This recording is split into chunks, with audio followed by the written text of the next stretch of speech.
তো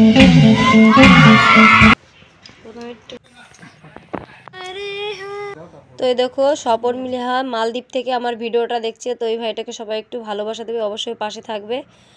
তো সবাইকে শুভ সকাল। সবাই কেমন আছো? আশা করি সবাই অনেক অনেক ভালো আছো, আমিও ভালো আছি। তো এই দেখো এমডি ভাই আমি বাংলাদেশ থেকে দেখছি বলছে। তো তোমরাও আমাদের এরকম আমাকে কমেন্ট করতে পারো। আমি তোমাদের কমেন্টগুলো আমার পেজে প্রোফাইলে এরকম সবাইকে মেনশন করে দেখাবো, যাতে তোমাদের সবাই একটু ভালোবাসা দেয়। তো যাই হোক বন্ধুরা, সবাইকে শুভ সকাল। সবাই কেমন আছো? আশা করি অনেক অনেক ভালো আছে, আমিও ভালো আছি। তারপরে না আমি রান্না বান্না খাওয়া দাওয়া করে ছেলেকে স্কুলে পাঠিয়ে দিয়েছি। তারপরে দোকানে আসি। বর্মশাই আজকে আমাদের জমিতে কলা কাটা হয়েছিল, সেই কলাগুলোই বিক্রি করতে গিয়েছিল। তো তারপরে এই দেখো দোকানে বসেছি অঙ্কুশকে নিয়ে। অঙ্কুশকে এখন একটা ক্যাডবেরি খাওয়াচ্ছি।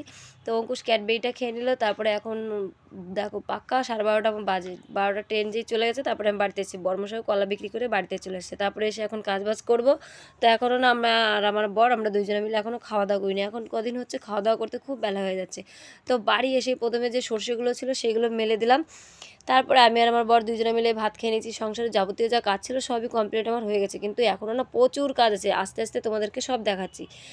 তো দেখো তারপরে এই দেখো বর্মশাই নিয়ে আজকে প্রোগ্রাম আছে, বর্ধমান যাবে, প্রোগ্রামে গান করতে যাবে। তো সেই জন্য বর্মশাইয়ের চুলগুলো না পেকে গেছে। তো আমি একটু মেহেন্দি করে দিচ্ছি, কালো করে দিচ্ছি, যাতে খুব সুন্দর লাগে, খুব হিরো লাগে। তো তোমাদেরকে একবার দেখাবো আমার বর্মশাইকে চুলগুলো কালো করে দেওয়ার পরে কেমন লাগছে। তো দেখো বন্ধুরা, তারপরে এই দেখো চুলগুলো কালো করে দিচ্ছে। আর বর্মশাইকে বলছি আমি কিন্তু 300 টাকা, তুমি যদি আমাকে জনের দাম দেবে 300 টাকা তোমার এই চুল রং করা, মানে কালো মেহেন্দি করার জন্য। কারণ পার্লারে গেলে পরে তো তোমাকে 300 টাকার বেশি নিত না, মুখ ম্যাসেজ করে দিত, এই মানে যাবতীয় যা ওরা করে দিচ্ছে সেগুলো আমি করেছি। দাড়িটা কেটে দেওয়া হয়ে গেছে, দাড়িটা কাটা হয়ে গেছে। এখন শুধু চুলে মেহেন্দি লাগানোর পরে মুখটা ভালো করে এখান দিয়ে মানে একটু ম্যাসেজ করে দেবো, যাতে সুন্দর লাগে দেখতে। তো পরে দেখাচ্ছি। তারপরে অঙ্কুশকে স্নান করে ঘুম পাড়িয়ে দিলাম। এই দেখো, আর এই আধা ঘর লেপেছিলাম, আর আধা ঘর লেপতে পারিনি। এইটুকু সবে লেপে মানে লেপা কমপ্লিট হয়ে গেছে, আর লেপতে পারিনি, এখন সবটা লেপ। চলো ঘরটা লেপে ফেলি। তো ঘরটাই দেখো লেপা করছি, এখনও কতটা বাকি আছে। এইটুকু সবে লেপা করেছি।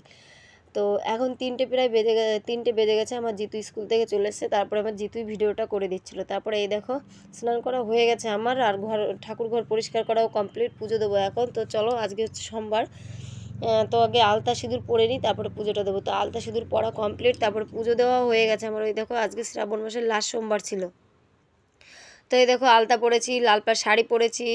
তো আমি তো ফুল কাজ করা পুরো কমপ্লিট। এখন বর্মশাইকে তোমাদেরকে দেখাবো। বর্মশাই দেখো ফুল রেডি, এখন ও যাচ্ছে প্রোগ্রামে। তো ওই দেখো রেডি শেডি হয়ে পুরো চলে যাচ্ছে। এখন আমি একটু রাস্তায় এগিয়ে দিতে যাচ্ছি, গাড়িতে তুলে দিতে যাচ্ছি। আর এখন না বৃষ্টি পড়ছে, দুইজনের হাতে দুটো ছাতা। তো আমি আর অঙ্কুশ একটু পেছনে পেছনে আসছি, বর্মশাই একটু আগে চলে গেলো দেখতেই পেলে। এখন যদিও খুব আনন্দ লাগছে আমার, তার মধ্যে একটু মনটা খারাপ লাগছে। তো তারপরে বর্মশাই গানের প্রোগ্রামে চলে এসছে। এ দেখো গান করছে। তো আজকের মতো এই ভিডিওটা তোমরা প্রথম থেকে লাস্ট অব্দি অবশ্যই দেখো, লাইক শেয়ার কমেন্ট করতে কিন্তু একদম ভুলো না।